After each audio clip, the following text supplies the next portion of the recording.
जानकी जीवन स्मरण जय जय राम पार्वती पते हर हर महादेव पुंडलीक वरदा हरि विठ्ठल. श्री अनंत कोटी ब्रह्मांड नायक राजाधिराज सच्चिदानंद सद्गुरु श्री ब्रह्मचैतन्य महाराज की जय. श्री महाराजांच्या सेवेमध्ये दासबोधाची उजळणी पाहत असताना आपण 6व्या दशकातील 3रा समास पाहतोय. समर्थ आपल्याला तत्वझाडा सांगत आहेत खरं, पण त्यातही विवेकाला ते जास्त महत्त्व देतात. विवेके देहाकडे पाहिले तो तत्वे तत्व सरले, आपण काही नाही आले प्रत्ययासी. तत्वांचा झाडा म्हणजे काय हे आपण विस्तृतपणे पाहिलं आहे, पण तो विवेकाशिवाय घडू शकत नाही आणि तो विवेक सद्गुरूंकडून मिळावा लागतो. समर्थ म्हणतायत विवेके देहाकडे पाहिले. आपण देहाकडे पाहतोच की, अगदी रोज पाहतो, अनेक वर्ष पाहत आलेलो आहे. पण देहाकडं पाहणं म्हणजे काय? देहाकडं पाहणं म्हणजे देह ज्या ज्या गोष्टींनी वर्तन करत आहे त्या त्या गोष्टींकडं जाणीवेनं पाहणं, आत्मस्वरूपाच्या जाणीवेनं. समजा आपल्या हातात एखादी वस्तू दिली तर त्या वस्तूचा काहीतरी वापर असेल तर त्या वापराच्या दृष्टीनं आपण त्या वस्तूचा विचार करतो. आपल्या हातात चमचा दिला तर आपण त्यानं रांगोळी काढणार नाही, किंवा रांगोळी आपल्या हातात दिली तर त्यानं आपण भाजी करणार नाही. म्हणजे जी वस्तू आहे तिचा वापर आपण समजून उमजून करतो. तशाच पद्धतीनं आपल्या देहामध्येही काही घटक आहेत ज्यांचा वापर आपण करत असतो. विचार करताना मन वापरतो, निर्णय घेताना बुद्धी वापरतो, चिंतनासाठी चित्त वापरतो. सुख दुःख भोगत असताना आपण अंतःकरणाचा वापर करत असतो. कर्मांमध्ये तर आपल्या देहाचा म्हणजे हात पाय इत्यादी गोष्टींचा वापर होतोच होतो. पण आपण ज्या सत्तेवर या गोष्टींचा वापर करत आहोत त्याच्या जाणीवेमधून या गोष्टींकडे साधनं म्हणून पाहत नाही. व्यवहारात मात्र आपण देहावरती असतो आणि देहामधून आपण इतर गोष्टींना साधने म्हणून पाहतो. म्हणजे समजा आपण भाजी करत आहे तर भांड्यामधली भाजी चमच्यानं ढवळत आहे, तर ते भांडं म्हणजे आपण आहे, चमचा म्हणजे आपण आहे, असा भाव आपण धारण करत नाही. ते आपण वेगळेपणानं करतो. पण देहाच्या माध्यमानं कर्म करण्याची वेळ आली की हा देहच मी हा भाव धरला जातो. असं का होतं? याचं मुख्य कारण म्हणजे जवळ असलेली गोष्ट. जर एखादी गोष्ट लांब असेल तर त्याच्याबद्दल साक्षीत्व ठेवणं सोपं होतं. खिडकीतून आपण रस्ता पाहतोय, रस्त्यात आणि खिडकीत बरंच अंतर आहे, खिडकीमध्ये आणि आपल्यामध्ये पण बरंच अंतर आहे. मग आपण रस्त्यावरून जाणाऱ्या वाहनांबद्दल साक्षीत्व ठेवू शकतो. पण आता मनात विचार आला तर त्या विचाराला साक्षीत्वानं कसं पाहायचं? आपल्याला काहीतरी आत वाटलं किंवा काहीतरी अनुभव आला तर त्या अनुभवाकडं साक्षीत्वानं कसं पाहायचं? आपला देह इतक्या जवळ वाटतो आपल्याला की तो परका आहे हा विचारही येत नाही. मग त्या देहाकडं साक्षीत्वानं कसं पाहायचं? इथं सद्गुरुपदिष्ट साधना आपल्याला मदत करते. आपली जाणीव जी देहाला चिकटून आहे ती जाणीव देहापासून सुटणं आवश्यक आहे. म्हणजे देह तर आहे, स्वस्थ बसलेला आहे, पण आपण देहाहून निराळे आहोत हा प्रत्यक्ष अनुभव म्हणजेच समर्थांच्या भाषेत सांगायचं झाल्यास रोकडी प्रचिती येणं आवश्यक आहे. तशी जर प्रचिती आली तर आपण आणि आपला देह यामध्ये अंतर निर्माण होऊन साक्षीत्वाचा अभ्यास करता येईल. आत्ताच्या क्षणी आपली देह तादात्म्यता आहे, हे अंतर आत्ता आपल्यापाशी नाही, तर मग ते साक्षीत्व जमत नाही. आपल्यासमोर एखादा पदार्थ येतो, डोळ्यांनी आपण तो जोपर्यंत पाहतोय तोपर्यंत हवं तर साक्षीत्व करता येईल, तेही त्या पदार्थाबद्दल. पण डोळ्यामधून जे पाहणं घडतंय त्या पाहण्याच्या अनुभवाला साक्षीत्वानं पाहता येत नाही, कारण तो डोळा आपल्या देहाचा भाग आहे आणि तो देह आपण आपल्या जवळ बांधून ठेवलेला आहे जाणीवेनं. लक्ष देऊन ऐका, ही जाणीव मनाच्या माध्यमानं बांधली जाते. म्हणजे जवळ इतकी घट्ट वस्तू असेल तर ती वस्तू आपल्यापासून वेगळी आहे या भावात आपण शिरूच शकत नाही. त्यामुळे डोळ्यानं ज्या पदार्थाला पाहिलं जातं त्या पदार्थाबद्दलचं साक्षीत्व जमतं, पण डोळ्याकडून पाहणं जे घडतंय त्या पाहण्याबद्दल साक्षीत्व ठेवता येत नाही, ही आपली अडचण आहे. म्हणजे त्या मनावरती काहीतरी उपाय करणं गरजेचं आहे. असं पहा, एखादं वासरू जर खूप दंगा करायला लागलं तर त्याला दाव्यानं बांधून ठेवतात. ते आईला इतका त्रास देतं की आपल्याला दूध काढता येत नाही त्या गाईचं. थोडा वेळ त्याला दाव्याला बांधून ठेवलं की त्याला थोड्या वेळानं असं वाटतं की आता आपण इथंच थांबायचं आहे. दंगा करतं आणि तिथेच शांत बसून राहतं. आपल्या मनालाही असं बांधावं लागतं आणि त्यासाठी भगवंताचं नाम, ध्यान इत्यादी सद्गुरुपदिष्ट साधना आपल्याला मदत करतात. समर्थ आपल्याला सांगतात की विवेकानं देहाकडं पाहिलं तर तत्वांचा निराश होतो. पण हा विवेक आत्मानात्मविवेक असतो, सद्गुरूंनी सांगितलेला असतो. पण तो ठेवून आपल्याला आपल्या देहाकडे या मनामुळं पाहता येत नाही. हे मन त्या विवेकाच्या आड येतं. म्हणजे पहिलं काम जर काही असेल तर या मनाला बाजूला करता आलं पाहिजे. मंदिराच्या आत जाताना आपण चपला बाहेर काढतो आणि मंदिरात जातो. ते घाण आहे म्हणून ते बाहेर सोडलं जातं. स्वच्छता आणि पावित्र्य हा त्यामागचा हेतू आहे. तसं मन साधनेसाठी उपकारक आहे, तसंच साधनेसाठी मारक पण आहे. जे मन विवेक विचाराच्या आड येतं त्याला बाजूला ठेवायचं आहे आणि विवेक विचार मनामध्येच धारण करून तेच मन साधनेला साहाय्यभूत करून घ्यायचं आहे. म्हणजे पहा, विवेकानं देहाकडं पाहणारं पण मनच आहे बरं का. पण विवेकाच्या आड येणारं मन मात्र आपण बाजूला करणार आहे. याचा अर्थ असा की मनाच्या गतीकडे थोडा विचार करून सूक्ष्मतेनं पाहिलं पाहिजे. आपले श्वास, त्यात होणारी हालचाल आणि आपलं मन हे एकमेकांवरती अवलंबून आहे. जोपर्यंत आपले श्वास संथ होत नाहीत किंवा आपल्या वृत्ती भगवन नामामध्ये, ध्यानामध्ये तल्लीन होत नाहीत, तोपर्यंत आपल्या मनाला आवर बसणार नाही. मनाला संकल्प, विकल्प, विचार यांची सवय आहे. शांत होणारं मन शांत झाल्यानंतरही कल्पना करायला लागतं. मग त्या सात्विक असतील नाहीतर राजस असतील. काहीतरी दर्शन झालं म्हणतं, पण ते मन असं का करतं? कारण स्वस्थ बसण्याची त्याला सवय नाही म्हणून. विवेक विचार जो आहे त्यामध्ये हे स्पष्ट सांगितलं जातं की एक आत्मा सोडल्यास बाकी सर्व असार आहे. सारासार विचार हाच विवेक विचार. पण हा विचार ठसवून आपण आपल्या आत उतरल्याशिवाय तत्व झाडा होणार नाही. म्हणजे याचा अर्थ असा की एक आत्मस्वरूपाची जाणीव सोडून इतर जे जे आपल्यासमोर उभं राहत आहे ते मनाचंच स्वरूप आहे हे ओळखून त्याला बाजूला करता आलं पाहिजे. आणि असं एक एक उद्भवणारं बाजूला करत करत आपल्याच आत आपण शिरणं म्हणजे विवेकानं देहाकडं पाहणं. आता इथं मी आत्मा आहे, बाकी सगळं असार आहे, मी एक सार परमात्मा, अशा पद्धतीचं वाक्य म्हणत म्हणत आपल्या आत जायचंच नाही आहे. सद्गुरूंनी सांगितलं की तू ब्रह्मा आहेस, तर तो भाव धारण करायचा आहे. समजा आपलं नाव राम असेल तर माझं नाव राम आहे, मी राम नावाचा मनुष्य आहे, या अर्थाचं वाक्य आपण म्हणत बसतो का दिवसभर? मुळीच नाही. पण आपलं नाव राम आहे हा भाव आपण धारण केलेला असतो. त्यामुळे श्री महाराज म्हणतात पहा एके ठिकाणी की तुमचं लक्ष नसताना सुद्धा तुमच्या नावानं तुम्हाला हाक मारली की तुम्ही वळून पाहता, यालाच अनुसंधान म्हणतात. किती सोप्या भाषेत श्री महाराजांनी अनुसंधानाचा अर्थ सांगितला पहा. म्हणजे माझं नाव अमुक अमुक आहे या अर्थाचा जप आपण करत नाही आहे, पण तो भाव आपण धारण केला आहे की हे माझं नाव. तशाच प्रकारे महावाक्याचा बोध जेव्हा सद्गुरू करतात की ते ब्रह्मच तू आहेस, तेव्हा तो भाव शिष्यानं धारण करायचा आहे. त्याचा जप करायचा नसून त्या भावामध्ये राहायचं आहे. आता समजा त्या भावात आपण आहे आणि त्या भावानं आपण साधनेला बसलो तर याचाच अर्थ आपण विवेकाला धरलेला आहे.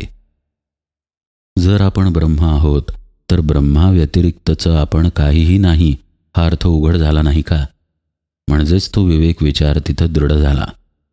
आता आपण त्या विवेकाला धरून आपल्या आत शिरायला लागलो. मग अर्थातच ज्या मनानं देहरूपी जाणीव घट्ट धरलेली होती ते मन आपल्या समोर येतं. पहिल्यांदा ते मन सांगतं की तू ध्यानाला बसला आहेस. मनच सांगतं की आता विचार कमी होत आहेत. मनच विचार समोरही आणतं, मनच विचार बाजूलाही करतं. सगळ्याचा साक्षी सुरुवातीला मनच असतं. मनालाच हे जाणवतं की आपण शांत झालो आहे. अशा प्रकारे प्रत्येक पायरीवरती आपल्यासमोर मन येत राहतं आणि साधकाला आपल्या स्वरूपाच्या ठिकाणी स्थिर राहून त्या मनाकडं सुरुवातीला साक्षीत्वानं पाहावं लागतं. हे सर्व सद्गुरू शिकवतात, करवूनही घेतात. शिष्यानं एकनिष्ठेनं सद्गुरूंनी सांगितलेल्या वाटेवरून जायचं फक्त असतं. ते न करता आपलं पाऊल घसरणार नाही ना, याबाबत शिष्यानं सावध राहावं. मग आपल्या आत जे घडतं ते स्वाभाविकपणे घडतं.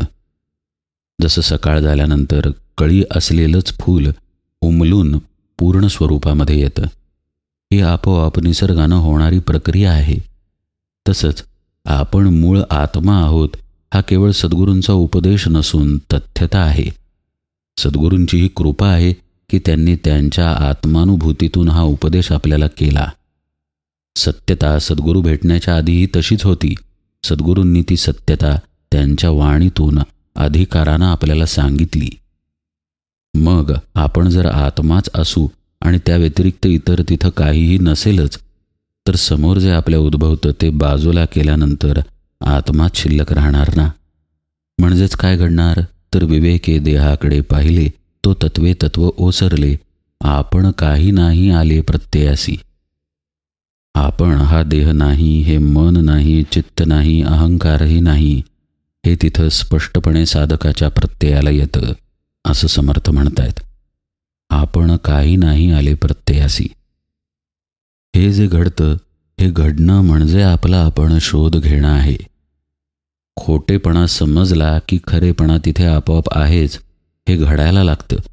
आपला आपण शोध घेता, आपली तो माईक वार्ता, तत्वांती उरले तत्वता निर्गुण ब्रह्म. किती सुंदर सांगितलं पहा समर्थांनी. आपल्या आत अंतरामध्ये आपलाच शोध घ्यायला गेलो आपण, तर आपण ज्याला आपण म्हणून समजत होतो तो आपण खोटा आहे हे कळतं. म्हणजे आपली तो माईक वार्ता हे कळून येतं. हे कळून अशासाठी येतं कारण आत्मप्रकाश उदय पावतो म्हणून. जसं आपण पूर्वी एक दृष्टांत पाहिला आहे की सूर्य आहेच, आपल्याकडे रात्र आहे म्हणजे सूर्य नाही असा अर्थ होत नाही. सूर्याला आपण सन्मुख झालो की सूर्योदय झाला असं म्हणतो. वस्तुतः त्याचा उदय झालेला नसून आपण त्याला सन्मुख झालेलो आहोत. तसं साधक तत्व बाजूला करून आत्मप्रकाशाला सन्मुख होतो. तो आत्मप्रकाश तिथेच असतो, किंबहुना तो आहे म्हणून त्याचं जिवंतपण असतं. पण ज्यावेळी तो स्वतःच्या आत स्वतःचा शोध घेत जातो त्यावेळी तो देहबुद्धिरूपानं खोटेपणानं तिथं आहे हे त्याचं त्याला उमगतं आणि मग केवळ निर्गुण ब्रह्म शिल्लक राहतं, कारण तेच तिथं असतं. आपणाविण निर्गुण ब्रह्म हेची निवेदनाचे वर्म, तत्वा सरिसा गेला भ्रम मीतूपणाचा. किती सुंदर शब्द समर्थ वापरतायत पहा. आपणाविण निर्गुण ब्रह्म. आता तिथं देहबुद्धीचा मी नाही, केवळ निर्गुण ब्रह्म शिल्लक राहिलं. म्हणजेच आपल्या खोट्या मी शिवाय आपण तिथं शुद्ध रूपानं शिल्लक राहिलो. हेच आत्मनिवेदन आहे. आत्म्याचंच आत्म्यानं केलेलं निवेदन. आणि हे आत्मनिवेदनाचं वर्म आहे असं समर्थ सांगतात. म्हणजे ते इथे स्पष्टपणे काही गोष्टी आपल्याला सांगतायत. एक तर सद्गुरूंवरचा विश्वास घालवू देऊ नका, तो दृढ ठेवा. त्या विश्वासानं सद्गुरूंनी दिलेल्या वाटेवरून दृढतेनं प्रवास करा. दुसरी गोष्ट म्हणजे अनुभवांच्या मागे लागू नका. अनुभवांच्या अपेक्षेनं साधना करू नका. अनुभव येतील या कल्पनेनं साधनेत राहू नका. आपल्या सर्व कल्पना, विचार, तर्क, कुतर्क बाजूला ठेवून साधन फक्त करा. जसं ते वासरू गाईचं दूध फक्त पीत राहतं, अगदी गाईला धक्के देत देत पीत राहतं. त्यावेळी ते विचार करत असेल का, आपल्याला बांधलंय की नाही, आपण कुठे आहोत, आईला हे आवडतंय की नाही, आपण नीट दूध पितोय की नाही. ते फक्त दूध पीत राहतं. तसं फक्त केवळ आणि केवळ साधनेमध्ये राहणं सद्गुरूंनी सांगितल्याप्रमाणे हे शिष्यासाठी परमकर्तव्य आहे. ते जर घडलं तरच आपल्याला आपला शोध घेता येईल. म्हणजेच आपणाविण निर्गुण ब्रह्म या अवस्थेमध्ये आपल्याला शिरता येईल. आपलं मनच आपली देहबुद्धी आपल्यासमोर उभी करतं. मनच सांगतं ध्यानाची बैठक उत्तम झाली. मनच सांगतं की परमार्थाचा प्रवास उत्तम सुरू आहे. मनच सांगतं की ध्यान काही जमत नाही आहे. मनच सांगतं की हे किती अवघड आहे, हे काय आपल्याला जमणार नाही बुवा. मनच असंही सांगतं की हे आपल्याला जमत आहे, हे आपल्याला कळत आहे, हे आपल्याला समजलं, हा अनुभव आपल्याला आला, वगैरे वगैरे. अनंत प्रकारांनी आपलंच मन आपल्यापुढे चित्र उभं करतं. सद्गुरुपदिष्ट साधना मात्र या मनाला मारून टाकते. हे एकदम जमत नाही म्हणून ते मन सुरुवातीला भगवंताला अर्पण करावं लागतं. श्री महाराज म्हणूनच म्हणतात की एकदम मन मारून टाका, हे करण्यापेक्षा आधी मन भगवंताला अर्पण करा. समजा एखादा मोठा वृक्ष आहे, इतका मोठा व्यापलेला आहे की त्या वृक्षाच्या पडण्यामुळं आजूबाजूच्या वृक्षांचं नुकसान होणार आहे. तर आधी त्याच्या फांद्या तोडल्या जातात, छोट्या फांद्या, मग थोड्या मोठ्या फांद्या, आणि मग पूर्ण फांद्या तोडून त्या वृक्षाचा बुंधा कापला जातो. हे काही न करता एकदम मोठा वृक्ष पाडला तर त्यानं नुकसानच होईल. म्हणून एकदम मनाला मारण्याच्या भानगडीत न जाता श्री महाराज म्हणतात की आधी मन भगवंताला अर्पण करून त्या मनाची हालचाल मंद करा. प्रत्येक गोष्टीमध्ये मनाचे लाड आपण करतोय ते लाड करण्याचं थांबवून तिथे भगवंताच्या नामाला आणून ठेवा. म्हणजे मन आपल्या आटोक्यात येईल, आपलं थोडंसं ऐकायला लागेल, आपल्या साधनेला सहाय्यभूत होईल. असं घडायला लागलं की त्याच मनाचा वापर करून आपण नित्य नेमानं ध्यानाला किंवा नामस्मरणाला बसायला लागू. आणि एकदा बसल्यानंतर ते मन बाजूला करण्याचाही अभ्यास त्या ध्यानात घडेलच. असं होत होत आपण आपलाच शोध घेत तत्वांनी तत्वांचा निराश करत करत आपल्या शुद्ध स्वरूपापर्यंत पोहोचू. मग मात्र तिथं निर्गुण ब्रह्माशिवाय अन्य काहीही नाही. तत्वांचा निराश झाला की भ्रमरूपानं स्पष्टपणे बाजूला होतो आणि त्या भ्रमाबरोबरच मग मीतूपणाही नाहीसा होतो. अहो, मी हा मीपणानं आहे म्हणून तू हा तूपणानं आहे. मीपणाच जर तिथं विरून गेला तर तूपणाला काही अर्थच उरला नाही. आपल्या नाकासमोर हवा आहे, आपल्या समोरच्या व्यक्तीच्या नाकासमोरही हवा आहे. त्या हवेमध्ये कुठे मीतूपणा आहे? ज्या आकाशामध्ये ही हवा खेळत आहे ते आकाश कसं सर्वव्यापी आहे, त्या आकाशामध्ये मीतूपणा आहे का? मुळीच नाही. आपलं स्वरूपही तद्वतच एकदम द्वैताच्या पलीकडचं आहे, तिथं मीतूपणा नाही. हा मीतूपणा भ्रमामुळे आला कारण आपण देहाला मी मानलं म्हणून समर्थ म्हणतात की आपणाविण निर्गुण ब्रह्म म्हणजे देहच मी या भावाव्यतिरिक्त असलेलं शुद्ध स्वरूप जर शिल्लक राहिलं तर तेच निवेदनाचं वर्म आहे. हेच निवेदनाचे वर्म तत्वासरिसा गेला भ्रम मीतूपणाचा. म्हणजे जसा तत्वांचा निराश झाला, तत्व म्हणजे केवळ पंचभौतिक तत्वच नाहीत, तर आपलं मन चित्त बुद्धी या सगळ्याचा जसा निराश झाला तसाच मग मीतूपणाचाही निराश होतो. कारण जीव ब्रह्म याचं ऐक्य घडून येतं. ब्रह्म जे सर्वव्यापक आहे तसाच जीव बनतो. तिथे जीव नावाचा पदार्थ मग राहतच नाही. असा हा अत्यंत शास्त्रशुद्ध ज्ञानाचा मार्ग आहे. आपण आपला शोध करायला गेलो की आपण तिथे नाहीच हे स्पष्टपणे कळून येतं आणि तिथे जे निर्गुण ब्रह्म आहे तेच तेवढं शिल्लक आहे हे ब्रह्मालाच कळून येतं.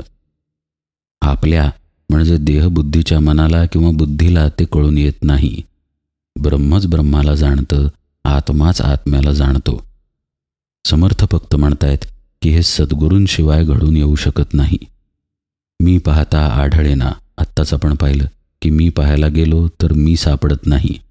मी पाहता आढळेना, निर्गुण ब्रह्म ते चळेना. पण आपण तेची परी कळेना सद्गुरू विण असं समर्थ म्हणतात. ते न चळणारं ब्रह्म म्हणजेच आपण आहोत. ब्रह्मच ब्रह्माला ओळखतं, आत्माच आत्म्याला ओळखतो, पण तोच खरा मी आहे हे सद्गुरूंच्या शिवाय कळू शकत नाही असं समर्थ अगदी स्पष्टपणे सांगतायत. सद्गुरूच ते आहेत जे आपल्याला हे कळवून देतात.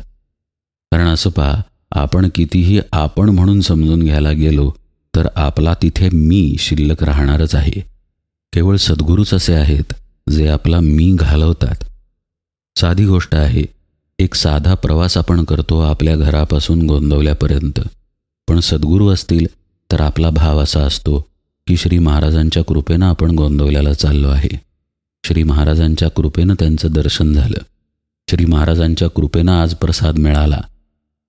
गोष्टी किती साध्या आहेत. व्यक्ती घरातून बाहेर पडतोय, गोंदवले नावाच्या गावाला जातोय, तिथं जेवण करतोय.